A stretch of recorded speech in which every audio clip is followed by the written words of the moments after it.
जय हिंद दोस्तों।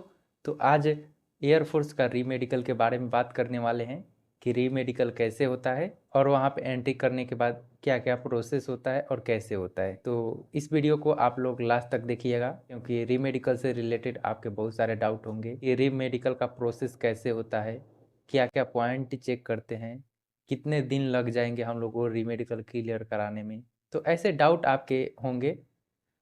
ऐसे डाउट तो मेरे भी थे जब मैं री मेडिकल देने गया था और यूट्यूब पे इसके बारे में बहुत सर्च किया, पर यूट्यूब पे बहुत ही लिमिटेड वीडियो मिला।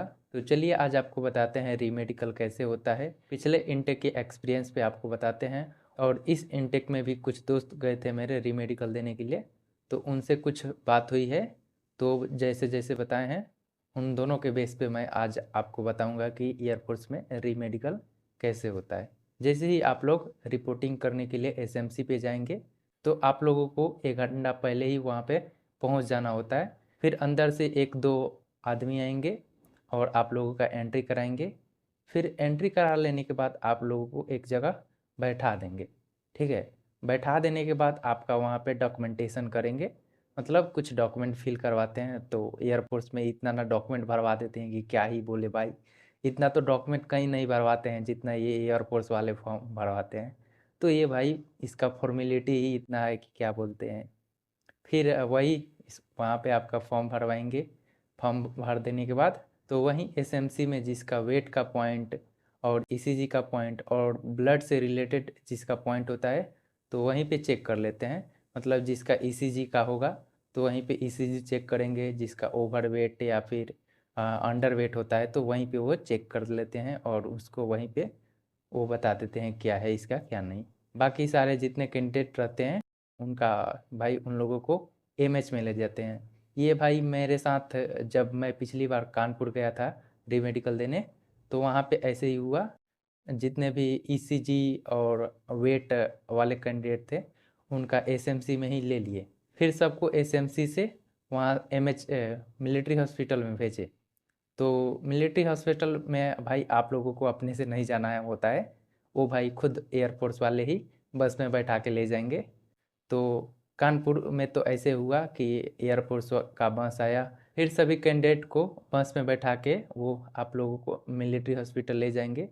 फिर वहाँ पे सभी को एक जगह बैठा देंगे और यहाँ पे असली खेल स्टार्ट होता है। क्योंकि भाई आप लोग जब री मेडिकल में जाओगे तो भाई आप लोग बोर हो जाओगे, क्योंकि वो लोग इतना ना बैठा देते हैं, इतना ना बैठा देते हैं कि भाई दिन भर आप लोग समझ ही नहीं पाओगे कि भाई क्या करें, कहाँ आके फंस गए।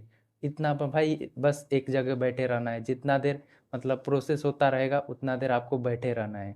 मतलब अगर आप लोग समझिए कि 25 बंदे हैं जिसमें से 2 बंदे का अगर एक्सरे का पॉइंट है, 2 बंदे को एक्सरे के लिए ले जाएंगे, बाकी 23 को वहीं बैठने के लिए बोलेंगे। फिर जब वो दो दो बंदे का एक्सरे का जितना भी प्रोसेस होता है वो करा के आएंगे, फिर उन दोनों को बैठा देंगे और फिर जितने कैंडिडेट अगर ब्लड से रिलेटेड हो गया या फिर अदर कोई नोकनी का या फिर बोन का या फिर डीएनएस का पॉइंट, ऐसे ऐसे जितने भी होते हैं, मतलब फिर अगर डीएनएस का 4 बंदे हैं तो 4 बंदे को फिर लेके जाएंगे और बाकी को वहीं बैठने के लिए बोलेंगे। ऐसे ही करके सारे बंदे को ले जाते हैं। मतलब आँख का जिसका पॉइंट है उसको आँख का चेकअप कराने के लिए लेके जाएंगे, बाकी सभी को बैठने बैठने के लिए ही बोलेंगे। तो ऐसे में सारे कैंडिडेट बोर हो जाते हैं। भाई एयरफोर्स में मेरे को सबसे घटिया यही लगता है कि ऐसे ही एक से अधिक कैंडिडेट का पॉइंट रहता है तो उनको ऐसे ही बारी बारी से करके डॉक्टर के पास ले जाएंगे, उनको दिखाएंगे, फिर आएंगे, फिर बैठा देंगे, फिर दूसरे को ले जाएंगे, फिर डॉक्टर से दिखाएंगे और बैठा देंगे। फिर ऐसे ही करते उनका यही प्रोसेस रहता है, बाकी सभी को वैसे ही बैठना पड़ता है। सारे कैंडिडेट बोर हो जाते हैं।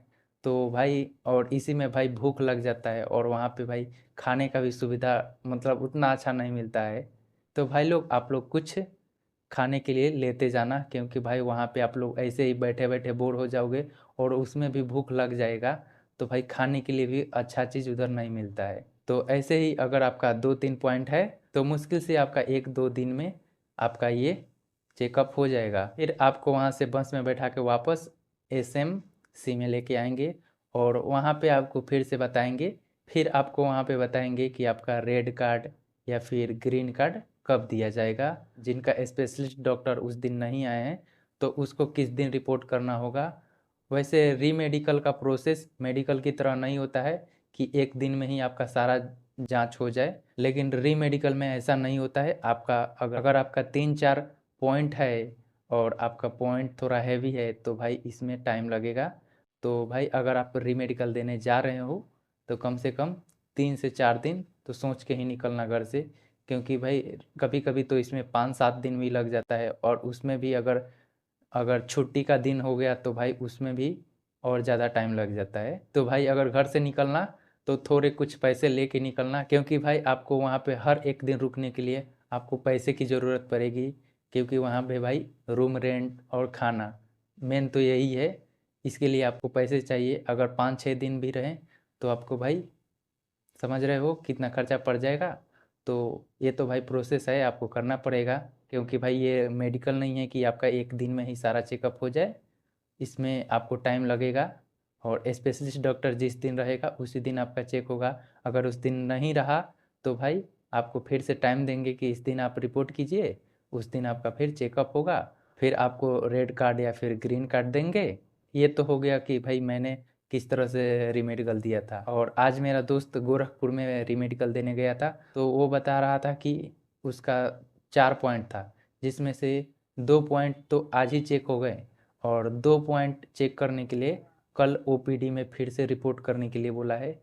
और सारे कैंडिडेट का तो ऐसे ही बोला, बाकी रीमेडिकल में सबका तो चेकअप हो गया है, जिसका नहीं चेकअप हो गया है वो आज या कल में चेक हो जाएगा। उसके बाद सबको रेड कार्ड ग्रीन कार्ड के लिए बुलाएंगे, और उनका जो भी हो रेड कार्ड या फिर ग्रीन कार्ड उनको दे देंगे।